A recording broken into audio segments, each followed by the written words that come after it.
o pastor me deu uma função bem difícil, que é falar sobre a Páscoa. E a Páscoa, no contexto geral, né, brasileiro, mundial em si, tem algumas culturas. Então eu quero dividir o meu sermão em 3 partes. A primeira parte é a criação da Páscoa em si para todo o ser humano, né? Como que o ser humano criou e fez uma Páscoa para si mesmo, em forma de adoração a Deus, que não é o nosso Jesus. O segundo é a primeira Páscoa falada na Bíblia, a forma correta de se viver e falar e ter um culto ao Senhor na Páscoa. E o terceiro, o que eu tenho a ver com a Páscoa? O que você já se perguntou? O que eu tenho a ver com a Páscoa? Às vezes a gente pensa assim, nossa, eu não sei esse trem de Páscoa aqui, ovo, coelho, porque quando eu era pequeno eu pensava assim, Deus, o que tem a ver coelho com ovo? Coelho não bota ovo. Então eu ficava bem assim, indignado e não sabia o que é. E hoje a gente vai compreender um pouco mais sobre o que é a Páscoa. Então vamos falar sobre a primeira parte, que é muito importante. Onde se originou essa Páscoa de hoje? Onde pessoas compram ovos de Páscoa, onde pessoas ficam cantando, né? Coelhinho da Páscoa, que trazem para mim 1 ovo, 2 ovos, 3 ovos. Aonde que se originou isso? Originou-se na Babilônia. Eles acreditavam numa deusa que nasceu literalmente de um ovo. Olha pra você ver que loucura, gente. O pessoal inventa cada coisa. E ela se originou de um ovo, porque antigamente as religiões acreditavam que tudo, né, toda a criação, tudo que se formou, vinha de um ovo. Tudo no contexto geral. Principalmente a religião chinesa acreditava que o mar, o céu, o sol, a terra se formou quando um ovo se quebrou e aí foi, fluiu. E essa deusa, Astera, foi criada literalmente de um ovo. E aí, como uma forma, né, de adoração a ela, como ela foi considerada uma forma de adoração, ela nasceu na primavera. A gente fica assim, né, primavera não é agora, mas tanto no calendário judaico, quanto no calendário nórdico ou, né, babilônico, a primavera deles lá é em abril. E essa deusa Astera é a deusa da primavera em si. Então, quando eles iriam adorar um Deus na primavera, em abril ou março, seria essa deusa Astera. E algo interessante que aí a gente vai já saber aonde que surgiu o coelho da Páscoa. O coelho da Páscoa foi como um amuleto para essa Astera, pois ela em si, quando o início da primavera, né, começava, terminava ali o inverno, né, falava assim, o inverno trevoso, terminava, o primeiro animal a sair para, né, correr atrás de comida, trazer alimento para dentro de casa, é o coelho. Então ela pegou o coelho como um símbolo, um amuleto para essa Páscoa. Para você ver, algo antigo que perdura até hoje. Tem muitas crianças, tem muitas pessoas, né, que acreditam literalmente nessa Páscoa. E é necessário a gente conhecer e saber, né, profundo de onde que se originou isso. E aí, como uma forma de adoração, essa deusa Astera, eles pegavam ovos de galinha, pintavam esses ovos, e no meio dos cultos, eles trocavam esses ovos com outras pessoas, com amigos, com parentes, como uma forma de culto. No início era ovo literalmente de galinha. Com o tempo, foi se passando de geração em geração, e o povo nórdico, né, para quem não conhece, o povo que, né, adora Odin, adora o Thor. Quem já assistiu Marvel? Acho que praticamente quase todo mundo assistiu a Marvel, o filme da Marvel. Então, o Thor, aquele Thor lá da Marvel, o Odin lá que tem o olho furado, é esse mesmo, esse que é o deus da mitologia nórdica. E aí a mitologia nórdica adotou a Astera como uma deusa também, uma a deusa da fertilidade, a deusa da primavera. E com o tempo foram passando, chegou até uma certa época que até os reis começaram a cultuar essa Astera. Mas só que a diferença dos reis para as pessoas que não tinham muita condição era que os reis em si, eles não davam ovos de galinha, eles começaram a dar ovos de ouro.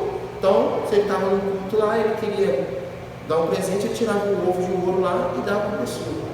Isso seria bom nessa época, mas dava a pessoa lá um ovo lá de ouro e a pessoa, estava feliz. Mas com o tempo, isso foi se tornando, foi se expandindo pela Europa.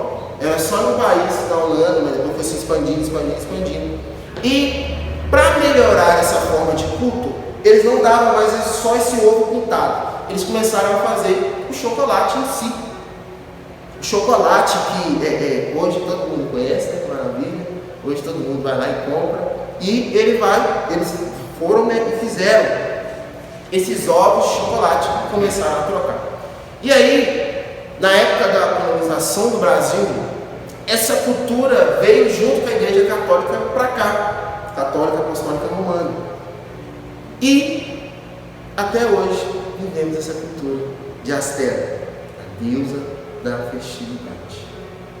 Então essa é a primeira parte. Entendemos aonde que se originou esse ovo de Páscoa, esse coelhinho da Páscoa, aonde a gente, querendo ou não, cultua ele. Não é que é errado a gente comer ovo de Páscoa não, viu gente? Pode comer esse ovo de Páscoa com paz, no coração. Só você, falar, o Deus abençoe em nome de Jesus, está ótimo. Porque você não está cultuando, você tem um Deus no seu coração, que é o Senhor Jesus. E agora tem a segunda parte, que é a Páscoa judaica cristã. Para que a gente possa entender, eu vou fazer um breve panorama entre Gênesis, capítulo, você que está anotando aí, 47 até o 11. Vamos lá. Verso 47, para quem não lembra, José, ele ainda não tinha, ele tinha virado governador do Egito. E aí, sobre toda a face, da planície ali por perto, estava tendo muita fome. E aí, a descendência toda de José, o pai dele Jacó, os seus irmãos, desceram para o Egito. Eles descendo para o Egito, eles tornaram cidadãos egípcios, vamos dizer. E continuaram com a cultura deles. Enquanto José ainda estava vivo, o povo que era israelita estava dentro do Egito, ainda estava bem, vivendo bem, comendo bem, fazendo tudo bem tranquilo. Mas aconteceu algo bem terrível depois. José morre, no verso 50 de Gênesis. José morre. E com o tempo se trocou o governador do Egito. E o povo de Israel não era mais livre para fazer o que quisesse dentro do Egito em si.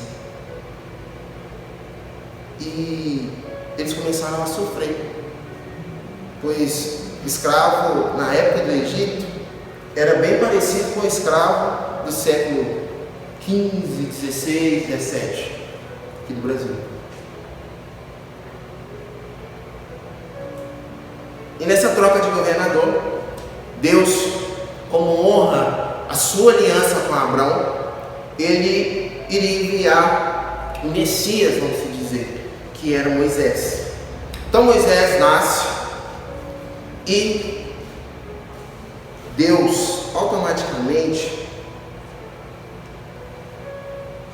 conduz a Moisés a virar um libertador do povo de Israel no Egito.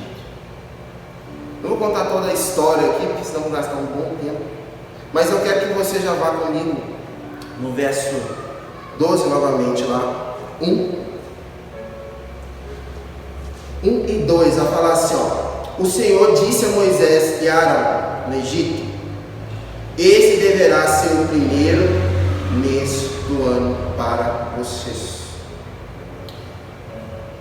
Moisés pediu a Faraó, depois de todas aquelas pragas, para que ele libertasse o povo de Israel, para que o povo de Israel pudesse ir para o deserto adorar o Deus deles.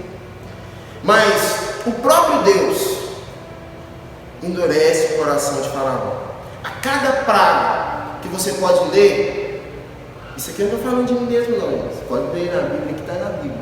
A cada praga, o coração do Faraó se endurecia a cada vez mais. E é algo assim pesado, pois a cada praga parecia que o Faraó dobrava o trabalho do povo de Israel. E mesmo Deus usando Moisés para fazer prodígios e maravilhas, mesmo assim o Faraó não quis dar um conta. Quando chega no verso, ultimamente, o último, que o Faraó, que Moisés anuncia a Faraó que iria, gerar uma praga, que iria acabar com os descendentes dos primogênitos, o Faraó não deu ouvido. E antes que o povo fosse liberto, Deus ele deu um comando para o povo. Ele falou, nesse mês, quando Moisés vai estar escrevendo aqui, vai falar, esse primeiro mês é o mês de abril na cultura judaica. Mês de abril, entre março e abril, vamos dizer a primavera deles. Olha para você ver, tem até uma ligação entre a primavera deles e a primavera da deusa Asteca lá. Você vê que tem até uma ligação. Mas Deus deu essa ordenança, deu meio que essa lei para eles. Sempre nesse mês entre março e abril, esse calendário vai ser o momento onde vocês irão fazer essa festa. E ele dá continuidade no verso 3. Diga a toda a comunidade de Israel que no 10º dia desse mês, todo homem deverá separar um cordeiro ou um cabrito para a sua família e para cada um da sua casa. Esse homem aqui, quando vai falar, esse homem aqui vai relatar ou um homem copeiro ou padeiro. É o mesmo que vai relatar na época que José estava preso. É aquele mesmo copeiro que você vê lá no verso 40 de Gênesis. E aí continua assim, se a família lhe for pequena demais para um animal inteiro, deve se dividir com seus vizinhos mais próximos conforme o número de pessoas e conforme a cada um puder comer. Olha para você ver, Deus, mesmo naquela época, Deus já, antes de ter em si as leis, Deus já indicava para o povo dele esse modo de compartilhar. Para pensar, às vezes você tem muito na sua casa.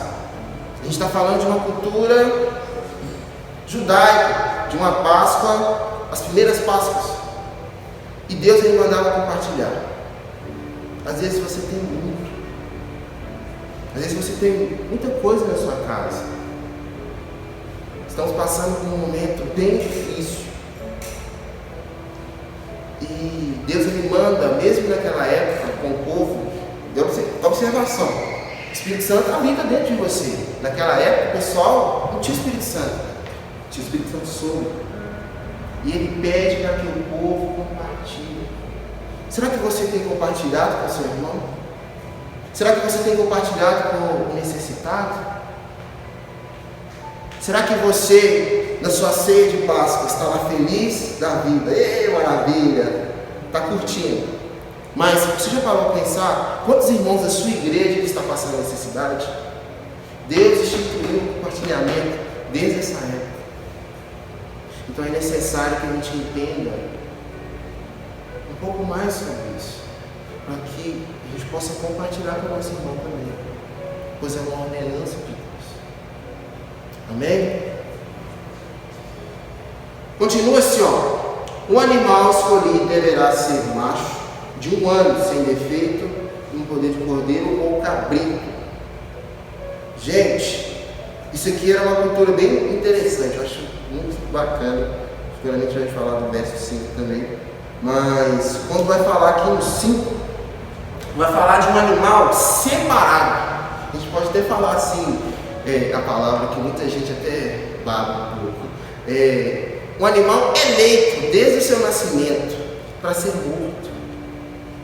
Um animal onde que não tinha defeito.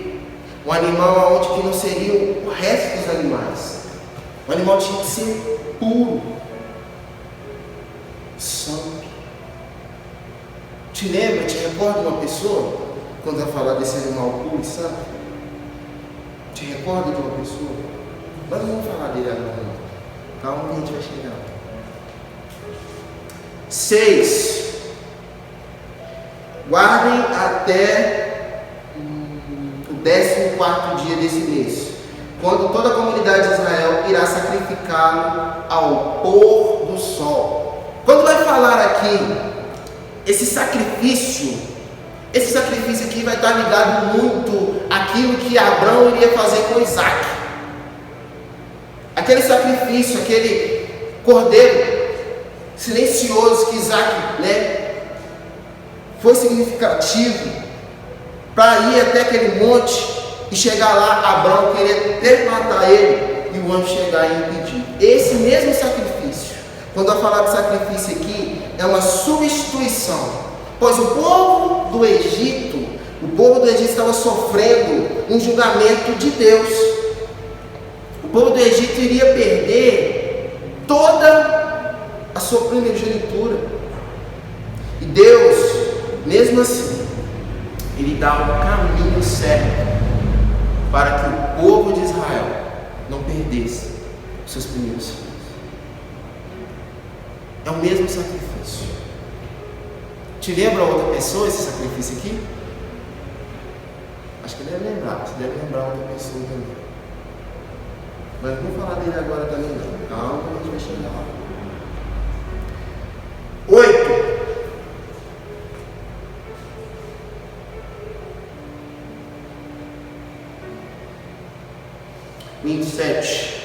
Passando um ano um pouco os sangues laterais da viga superior da porta das casas nas quais vocês comerão os animais. Então o povo, ele tinha que passar o sangue sobre uma porta, para que esse mesmo, como eu posso dizer, para não ser mesmo pesado,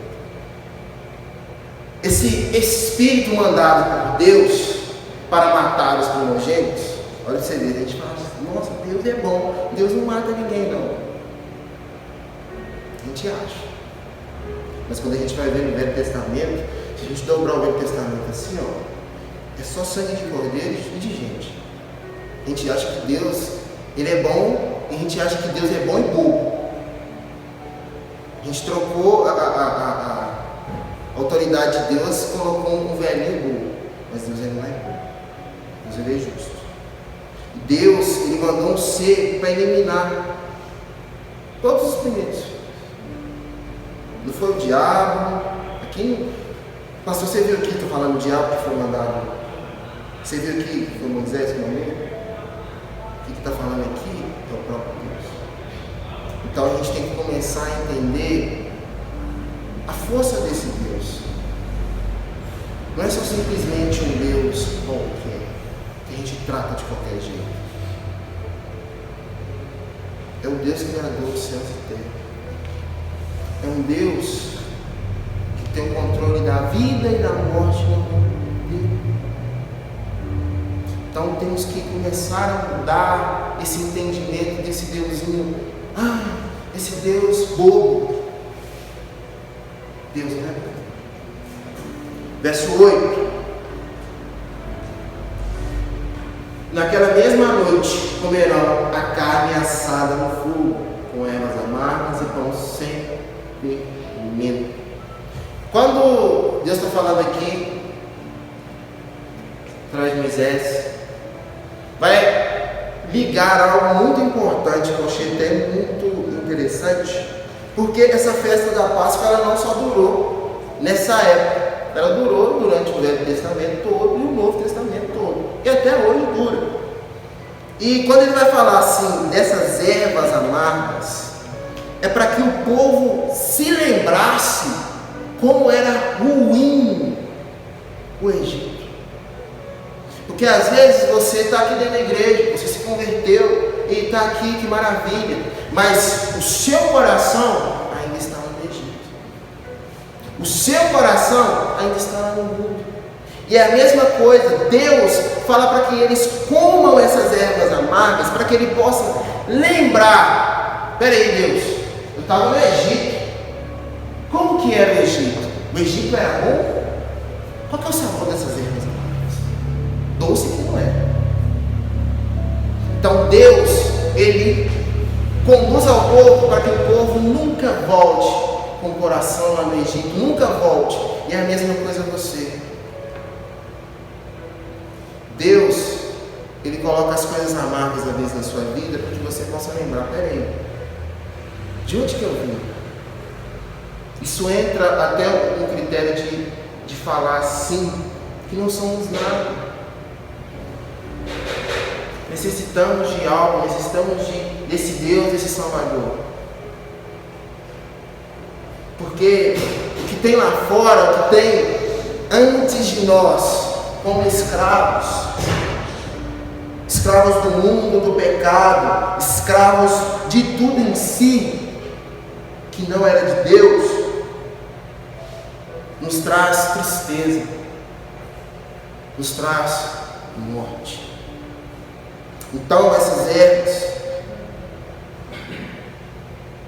fazem uma analogia bem grande, para que a gente possa lembrar sempre que aquilo que a gente deixou lá atrás, aquele Egito que a gente deixou, aquele mundo que a gente deixou lá atrás, não é para que a gente possa voltar para ele, mas para que a gente possa prosseguir para frente, pois o nosso alvo é Cristo, pois o nosso alvo é Jesus, que morreu por nós na cruz.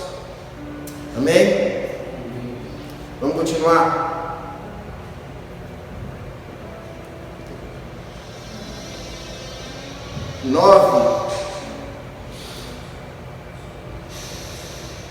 Não comam carne assada ou crua, nem conduzam em água, mas assem no fogo a cabeça, as pernas e as vísceras.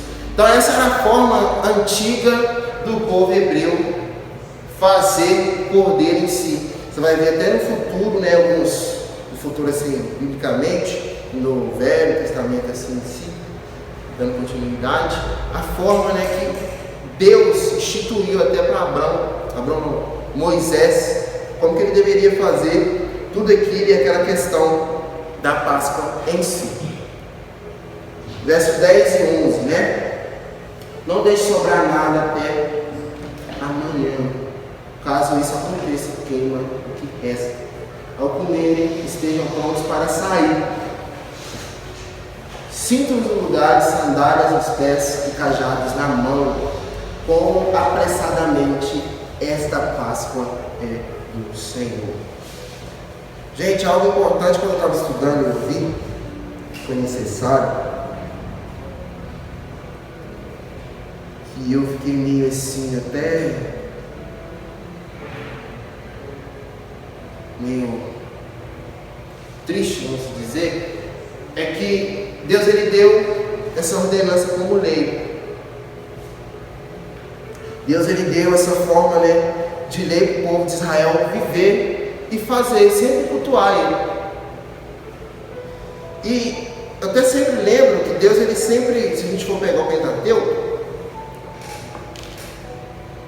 Pentateuco é a repetição das mesmas coisas. Deuteronômio, Levítico e Números é a mesma coisa, é as mesmas leis, sempre repetidas. É sempre a mesma coisa. Por que Deus fez isso? Por que Deus não fez só um livro aqui, ó, gente? Vou fazer só um livro com a lei, o pessoal está de boa, agora se virem. Por que Deus tem que fazer 3 livros com a mesma coisa? 3 não, né? A gente pode pegar um pouquinho de Êxodo ali também. 4 livros com a mesma coisa. Já parou para pensar? Para que o povo se lembrasse. A gente esquece muito rápido as coisas de Deus. As coisas do mundo a gente não esquece não. Aquele seriado que você tem que assistir, aquele filme, aquela festa, a gente não esquece não. Mas as coisas de Deus, ler uma Bíblia, orar, jejuar, esqueci. As coisas de Deus a gente esquece muito fácil. Então Deus, Ele vai falar através de Moisés essa questão: coma rápido, saia rápido. Porque o povo estava cultuando ao Senhor na Páscoa, e logo após, se a gente for continuar, prosseguir aqui no verso 12 em diante, depois da morte, o povo iria, vamos se dizer no português mais chulo, picar a mula do Egito. Picar a mula do Egito. Para você picar a mula, você tem que, se você for viajar, vamos supor, para São Paulo, para o Rio, Estados Unidos, profetiza sobre sua vida aí, sempre Estados Unidos. Se você for viajar lá para a Europa, você tem que estar com a mala preparada, não tem que estar? Porque imagina, se o avião sai 8 horas da manhã, ou o seu ônibus, se for para outro lugar, o carro sai 8 horas da manhã, aí 7h30 você vai arrumar sua mala, você acha que vai dar tempo? Quem que acha que vai dar tempo? Eu tenho certeza absoluta, só se você for levar uma escova e a roupa que você está. Se não for isso, principalmente as mulheres, porque assim, geralmente não leva só uma mala, leva umas 4, 5, 3, dá até medo. Mas você tem que estar pronto. E isso aqui comemorava essa saída mesmo do Egito. E o povo foi se esquecendo. Verso 26, 20 de Mateus, vai falar que ao anoitecer Jesus estava reclinado na mesa com os 12. E quando a gente vai ler o comentário bíblico, a gente vai entender que não só Jesus, mas todos os discípulos e todos que estavam, que cultuavam o povo, cultuavam a Deus com essa Páscoa, tinham se esquecido disso, que era necessário comer rápido. O texto está aqui, é claro aqui, às vezes você está falando assim, não está aqui falando aqui, mas não está aqui no texto não. Estejam prontos para sair, como apressadamente. O que está falando para comer devagar? Jesus na ceia lá estava até cansado, e era um costume que o pessoal, o povo, tinha se esquecido. Porque a Páscoa, às vezes, gente, não era uma forma era uma forma do pessoal se alegrar, mas era uma forma do pessoal, principalmente, agradecer ao Senhor e relembrar que o Egito não era um lugar para morar. Às vezes, como eu falei aqui no início, o coração ainda estava no Egito. Ou às vezes você nem saiu de lá, você está ali no Egito ainda. É necessário você começar a compreender e entender que Deus, Ele quer te tirar do Egito.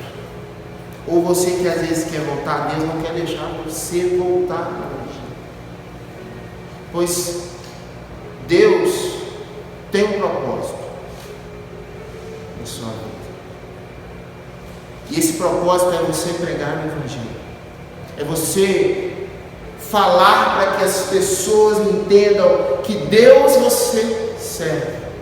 Deus no Velho Testamento separou um povo para que todas as nações vissem esse povo e falassem: o Deus daquela nação é um Deus diferenciado. Então eu tenho que me prostrar e servir a Ele.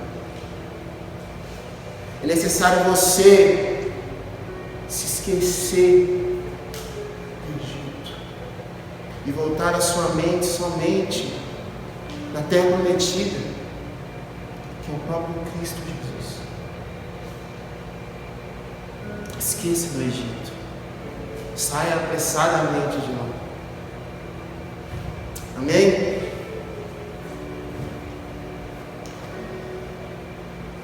Doze, 11, 12.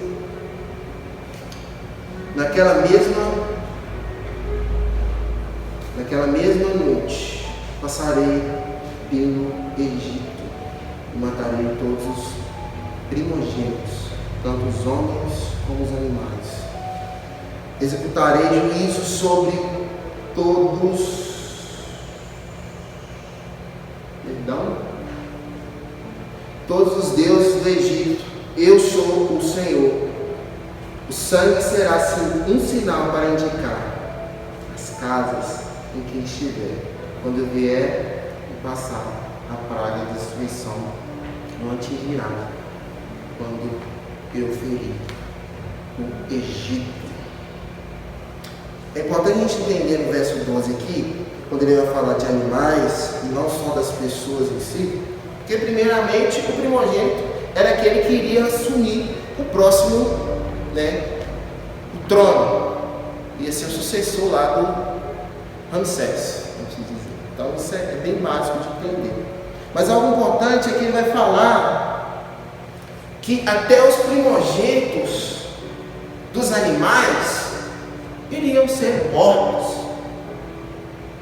Por quê? À toa? Não vou matar lá à toa. Não vou matar só os primogênitos, vou matar os animais aqui.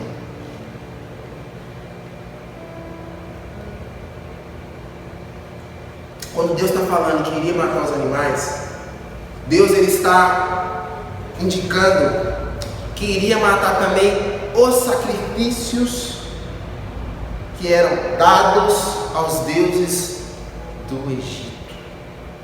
Então o povo lá sempre também separava os primeiros, separava os primogênitos para oferecer aos seus deuses lá no próprio Egito. E Deus iria fazer o quê? Entre aspas, acabar com o culto deles. Porque matando o primogênito, quem que você vai sacrificar? Se não tem primogênito, não tem culto. Até na própria Páscoa aqui, se não tem primogênito, como você vai matar uma ovelha que não é primogênito? Ou um cabrito?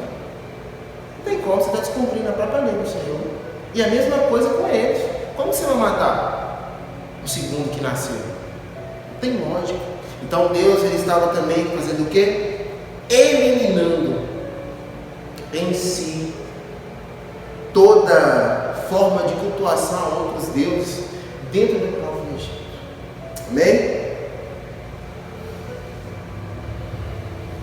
Verso 14. Esse dia será um memorial que vocês e todos os seus descendentes celebraram como uma festa ao Senhor. Celebrem como um decreto perpétuo. Essa festa, é uma festa também que Deus ele ordenou para que o povo sempre lembrasse. Sabe você ver? Voltando àquela questão. Sempre o povo lembrar, sempre o povo lembrar. E Deus ainda fala o quê? Que é uma lei perpétua, uma coisa praticamente para sempre. Então sempre o povo tem que lembrar, sempre o povo tem que colocar isso na mente. Egito não é para mim, Egito não é para mim. E a mesma coisa que você tem que colocar na cabeça também. O mundo, as iguarias do mundo, as coisas do mundo, as coisas erradas não é para mim, as coisas erradas não é para mim. Às vezes a gente fala assim, nossa, eu falo, você está falando isso aí, você está batendo nisso, batendo nessa tecla aí, mas eu falo até porque a gente esquece às vezes, gente, ou sempre, aquilo que Deus fala com a gente, aquela promessa que Deus colocou no seu coração, aquilo que Deus falou com você no seu íntimo, aquilo que Deus falou com você lendo a Bíblia, e sem Deus, e às vezes você esquece. Mas o Senhor Deus, que tirou aquele povo do Egito, Ele está aqui hoje para poder fazer você lembrar de tudo aquilo que Ele prometeu para você, de tudo aquilo que Ele falou com você. É para que você possa lembrar, porque Ele é um Deus que Ele não só promete e deixa para lá, Ele cumpre tudo. A escritura dele está se cumprindo. Olha os fins dos tempos. Então sempre se lembre dessas promessas, sempre se lembre da lei do Senhor, para que você possa entregar o melhor culto para o Senhor. 15. Durante 7 dias não comam pão. Durante 7 dias comam pão sem fermento. E no primeiro dia tirem da casa o fermento, porque qualquer um que comer essas coisas fermentadas no primeiro e no 7º dia será eliminado de Israel. Convoquem uma reunião santa no primeiro dia e no 7º dia. Não faça nenhum trabalho desses dias, excesso preparação da comida de todos, e só quem poderão fazer, que irá trabalhar. Algo importante quando a gente vai falar sobre... Eu até fiquei meio, falei assim, não, Deus, por que você vai tirar o pão? O Senhor já tirou o fermento do pão, já colocou a erva amarga para o pessoal comer, agora você vai colocar o pão sem fermento? Ele não tem muito gosto. Quem já comeu pão sem fermento aí? Não tem muito gosto. Não tem muito gosto. É bom, mas esse simbolismo aqui, quando Deus vai falar através de Moisés, é um simbolismo que traz até Marcos 8,15. Estejam atentos e cuidado com o fermento dos fariseus, com o fermento do Herodes, em si. A hipocrisia. O que é hipocrisia? O cara que fala lá, eu oro 12 horas por dia, eu conheço a Bíblia de cabo a rabo, mas quando você vai ver de verdade, tá mentiroso. Isso aqui é para o povo também lembrar, para tomar cuidado com isso. Tomar cuidado para eles não se gabarem e dizer, eu sou os tops, só porque eu sou servo de Deus Altíssimo. E é a mesma coisa para nós, como a gente pode aplicar para nossas vidas. Não somos nada, gente. Não somos nada. Necessitamos a cada dia mais de literalmente um Redentor. Precisamos muito mais de Cristo. A gente não tem que se gabar. Todo dia, a nossa carne ela grita. E se você vence, não é por causa da sua força, não. Porque não vem de você.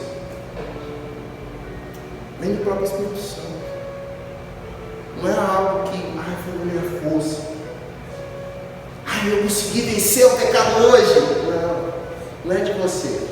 É que você tem que se dobrar mais, ajoelhar mais, orar mais, agradecer mais a Deus, porque quem te conduziu a não pecar durante esse dia foi o próprio Espírito Santo. Então você não deve se gabar. Você não deve se gabar e falar, eu sou o melhor e conheço muito mais a Bíblia. Não. Quem te concedeu a você ter mais sabedoria não foi você mesmo. Não foi no estado de Deus. Foi o próprio Espírito Santo que te conduziu a ter mais entendimento da palavra dele. Mais entendimento. E não só isso. A forma de viver. Se você vive integramente hoje, não é graças a você não. É graças ao Espírito Santo de Deus que habita em você. Porque se ele não tivesse dentro de você, literalmente, estava morto. E morto, para mim, isso para todos. Morto não faz nada. Morto só faz o quê? Gerar mais morte. Então, se você gera vidas, se você consegue viver de uma forma melhor, e consegue andar de uma forma melhor, não tem nada a ver com você. Tem a ver com ele.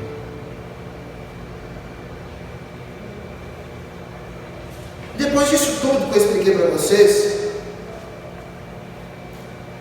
sobre a Deus austera e a Páscoa, sobre a Páscoa judaica, já falei algumas coisas, mas o que a gente tem a ver com isso tudo? O que a gente tem que cultuar e falar, ó Deus, vamos celebrar essa Páscoa ao Senhor?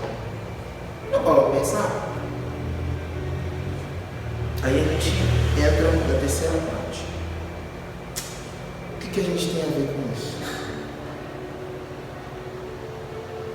Algo importante que eu comecei falando no início aqui é que o povo de Israel era o quê? Escravo. O povo de Israel vivia debaixo de um domínio de um Senhor.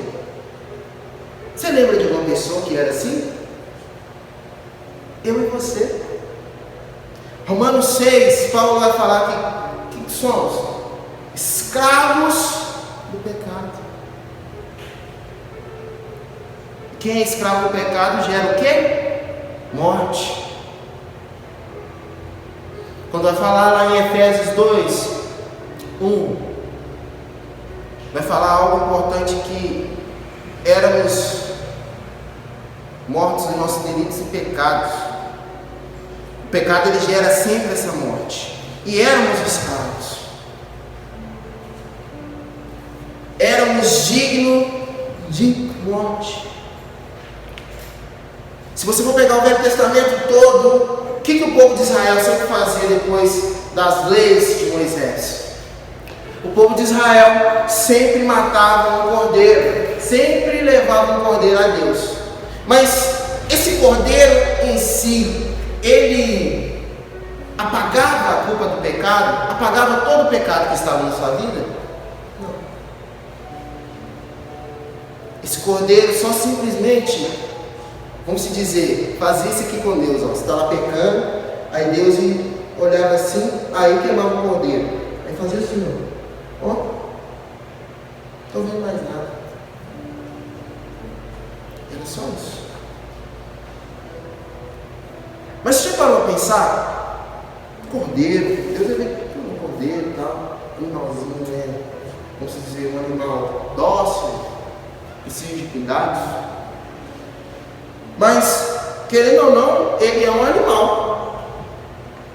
Para que a gente, fôssemos libertos desse pecado e desse Senhor que era o pecado sobre nossas vidas, que Paulo em Romanos 6 vai falar, era necessário um cordeiro. Mas um cordeiro, vamos se dizer, humano. Mas se esse cordeiro humano em si, não teria como uma pessoa nascer, porque o pecado de Adão fez algo ruim sobre toda a humanidade. De onde que iria ver esse cordeiro puro, santo? Como diz aqui no verso: homem, cordeiro macho, puro, primeiro. E algo fantástico acontece. Lá em João, verso 1, 29. João Batista está lá pregando, falando sobre arrependimento. Deus, Pai. Quando Jesus aparece, o que ele fala? Eis o Cordeiro de Deus, que tira o pecado do mundo. Só um Deus, puro, santo e fiel, poderia morrer pela humanidade. É difícil, é grave falar. Aí a gente fica assim, nossa, Deus morreu? Jesus era o quê? Jesus era Deus. Só um Deus poderia morrer para que o pecado da humanidade inteira fosse limpado. Para que o pecado da humanidade inteira fosse lavada e não gerasse mais morte.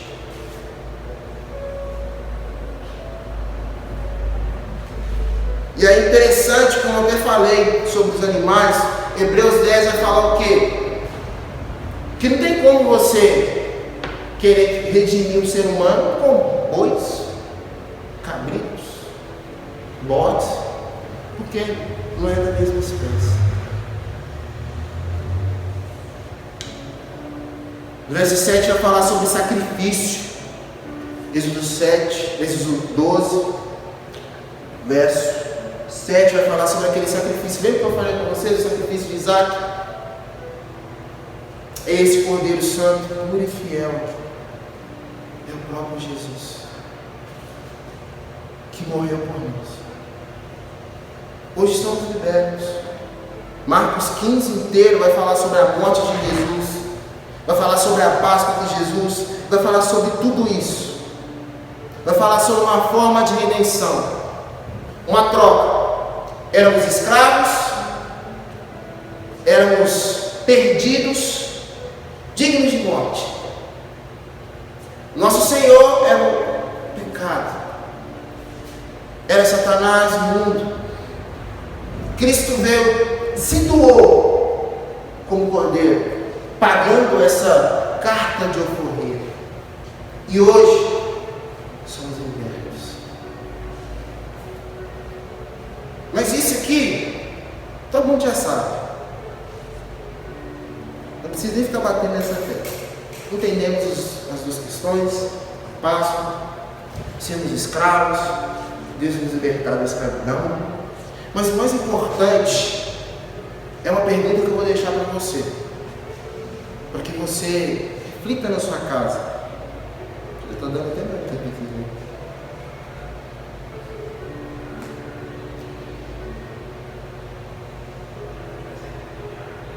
Lembrando só do Senhor, dessa morte na cruz, só nesse tempo de Páscoa. Lembramos do nascimento de Jesus, só no dia 25 de Natal. A gente faz sábado do silêncio, domingo da aleluia. Mas a minha grande pergunta para você é: você tem levado o Evangelho e essa morte na cruz, essa Páscoa e tudo isso, esse povo sendo liberto do Egito, indo para a terra prometida adorar o Senhor, essa morte, essa redenção, essa troca de vida, o próprio Deus morrendo por você, a sério? É algo importante a se pensar, porque Jesus não fez isso à toa. Ele não está aqui brincando. E às vezes a gente brinca de ser cristão, porque a gente já tem as datas marcadas para falar de Jesus, então não precisa de adorar Ele durante o resto do ano, não. Precisa ler a Bíblia durante a semana, orar, porque domingo eu estou lá na igreja. E eu conduzo isso um pouco mais além de mim. Cristo vai vir buscar, porque glória ao Senhor, né? Ele morreu na cruz. Glória a Deus. Mas sofreu, né? Deus falou que agradou em moê-lo. Isso é forte, né? Deus, o Pai falando assim: olha, eu agradei em moer meu filho para que a humanidade seja salva. Mas o mais importante disso tudo aqui é a gente entender o que Ele vive, Ele renasceu, ressuscitou, esse dia é importante, legal, mas Ele vai voltar. Quem que Ele vai levar? Será que é o povo que só lembra de Deus, só lembra desse Jesus, só lembra desse Evangelho nessas datas festivas? Ou aquele que deixa o próprio Espírito Santo conduzir a ele? Às vezes eu estou falando para você que está aí no Instagram, ou para você que está vendo essa mensagem no YouTube. Esse dia a gente pode até falar de comemoração, mas eu trago para você um momento de reflexão, um momento para você pensar como que está a sua vida, como que você está perante o Senhor, como que você está perante essa Páscoa. Será que chegando amanhã você vai voltar às suas velhas práticas? Cristo hoje ele tem esse momento. Eu vi uma frase muito interessante, não me lembro se foi um filme, se foi um vídeo, acho que foi uma música, uma loucura assim. Ele vai falar assim, o antes a gente não tem propriedade para viver ele mais. O futuro literalmente pertence a Deus, então a gente não tem como fazer muita diferença por ele. Mas você faz a sua história no presente. E esse presente? O que você tem feito? Quero convidar você a refletir nesse momento. A refletir se você tem andado conforme aquilo que Cristo quer para a sua vida, ou se você tem vivido de uma forma desleixada. Pois, se você tem vivido de uma forma desleixada, tudo aquilo que eu preguei, tudo que eu falei sobre eleição, sobre Páscoa, sobre tudo que as duas, em si, culturas, não adianta de nada. Pois no final, Deus vai saber. Feche seus olhos neste momento. Cubra sua cabeça. Eu quero dar esse